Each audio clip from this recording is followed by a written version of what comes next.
Tuhan bersamamu dan bersama rohmu. Inilah Injil suci menurut Matius. Dimuliakanlah Tuhan.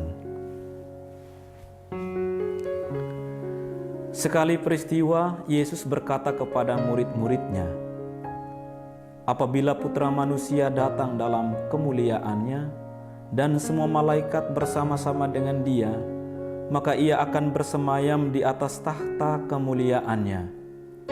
Lalu semua bangsa akan dikumpulkan di hadapannya, dan Ia akan memisahkan mereka seorang dari yang lain, sama seperti gembala memisahkan domba dari kambing. Ia akan menempatkan domba-domba di sebelah kanannya, dan kambing-kambing di sebelah kirinya. Raja itu akan berkata kepada mereka yang di sebelah kanannya, 'Mari, hai kamu yang diberkati oleh Bapa-Ku, terimalah kerajaan yang telah disediakan bagimu sejak dunia dijadikan. Sebab ketika aku lapar, kamu memberi aku makan. Ketika aku haus, kamu memberi aku minum. Ketika aku seorang asing, kamu memberi aku tumpangan. Ketika aku telanjang, kamu memberi aku pakaian. Ketika aku sakit, kamu menjenguk aku. Ketika aku di dalam penjara, kamu mengunjungi aku.'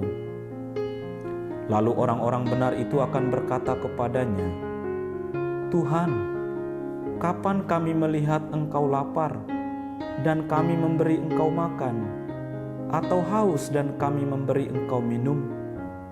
Kapan kami melihat Engkau sebagai orang asing dan kami memberi Engkau tumpangan, atau telanjang dan kami memberi Engkau pakaian?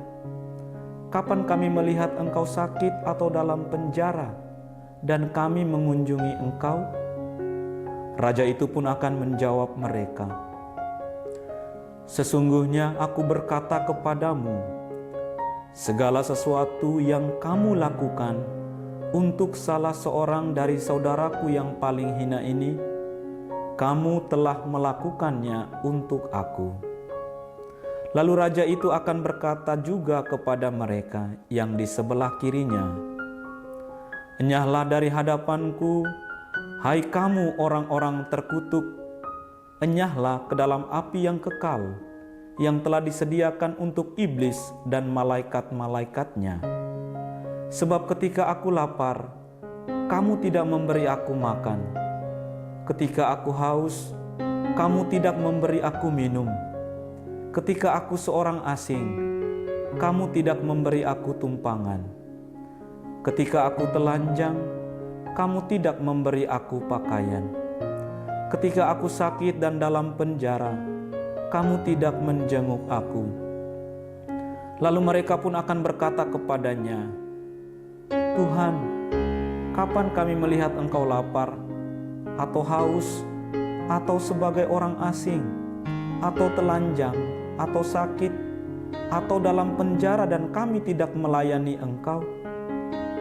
Ia akan menjawab mereka, 'Sesungguhnya aku berkata kepadamu, segala sesuatu yang tidak kamu lakukan untuk salah seorang yang paling hina ini, kamu tidak melakukannya juga untuk aku.' Orang-orang ini akan masuk ke tempat siksaan yang kekal, tetapi orang benar masuk ke dalam hidup yang kekal." Demikianlah sabda Tuhan. Terpujilah Kristus.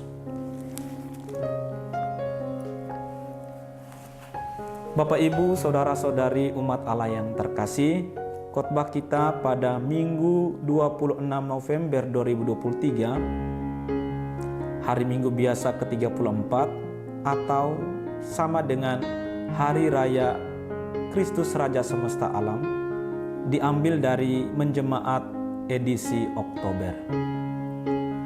Judul khotbah kita pada minggu ini adalah Yesus Kristus Raja Semesta Alam. Saudara-saudari terkasih, pada Hari Raya Kristus Raja Semesta Alam ini, kita semakin memahami identitas Allah yang menciptakan dan memelihara alam semesta, Dia menjadi segalanya bagi semua. Dia melibatkan diri dan sungguh hadir dalam proses kehidupan manusia. Nabi Yehezkiel melukiskan bahwa Allah menggembalakan umatnya dengan mencari yang hilang, membawa pulang yang sesat, membalut yang luka, menguatkan yang sakit, melindungi yang gemuk dan kuat. Nabi Yehezkiel meyakinkan bangsa Israel bahwa Allah sungguh mencintai mereka.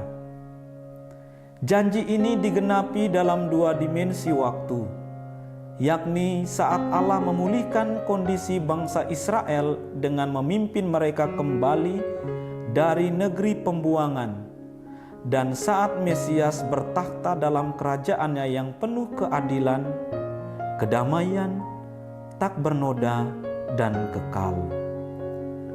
Janji ini digenapi dalam diri Yesus Kristus, Raja semesta alam. Saudara-saudari terkasih, melalui Yesus Kristus, kita mengalami persekutuan dengan Allah. Rasul Paulus menyatakan bahwa Kristus telah menyatakan diri sebagai Tuhan atas segala-galanya melalui kematian dan kebangkitannya. Kerajaannya takkan berakhir. Ia akan memegang tampuk pemerintahan kerajaan Bapanya, supaya Allah menjadi segalanya dalam semua orang. Fakta kebangkitan Kristuslah yang memberikan jaminan keselamatan bagi semua orang percaya. Sebuah harapan bagi semua orang yang mati di dalam Kristus akan hidup kembali bersamanya di surga. Bersekutu dengan Kristus berarti kita dikukuhkan sebagai manusia baru. Saudara-saudari terkasih, Matius kembali menggambarkan peranan Yesus dalam penghakiman terakhir. Yesus Kristus tampil sebagai hakim untuk menentukan nasib kekal setiap manusia. Ada 2 golongan manusia yang dilukiskan sebagai domba dan kambing. Kelompok domba adalah orang-orang yang mendengarkan sabda Allah, sedangkan kelompok kambing adalah orang-orang yang tidak mau mendengarkannya. Domba-domba ditempatkan di sebelah kanannya, sedangkan kambing-kambing di sebelah kirinya. Kristus sebagai Raja semesta alam membedakan manusia menurut kenyataan hidup mereka. Menerima sabda Allah yang diwartakan Yesus Kristus berarti menerima Allah. Menolak Yesus sebagai putra Allah berarti menolak Allah Bapanya. Sesungguhnya Yesus Kristus Raja semesta alam sungguh mencintai umatnya. Dialah Immanuel, Allah beserta kita. Saudara-saudari terkasih, sebagai Raja, Yesus mengganjari kita sesuai dengan apa yang kita lakukan. Pelayanan terhadap orang-orang miskin dan menderita menunjukkan sikap dan tindakan kita kepada Kristus. Jika kita berbelas kasih dan membantu sesama, berarti kita melakukannya bagi Dia. Yesus sendiri menyamakan dirinya dengan orang-orang yang miskin, haus dan lapar, orang asing dan tak dikenal, orang sakit, orang yang tersingkir dari masyarakat, dan orang-orang tahanan di penjara. Yesus menyebut mereka semua sebagai warga kerajaannya. Dengan tegas, Dia mengatakan bahwa kerajaannya sungguh berbeda dengan kerajaan dunia ini. Ukuran kebesaran kerajaannya terletak pada kasih dan pengorbanan dirinya bagi umat manusia. Saudara-saudari terkasih, sebagai warga kerajaan Kristus, kita dipanggil untuk hidup dalam kebenaran. totalitas hidup kita menjadi cerminan hidup Kristus. Menjadi citra Kristus berarti ada sebuah nilai yang diperlihatkan tentang cara hidup Kristus.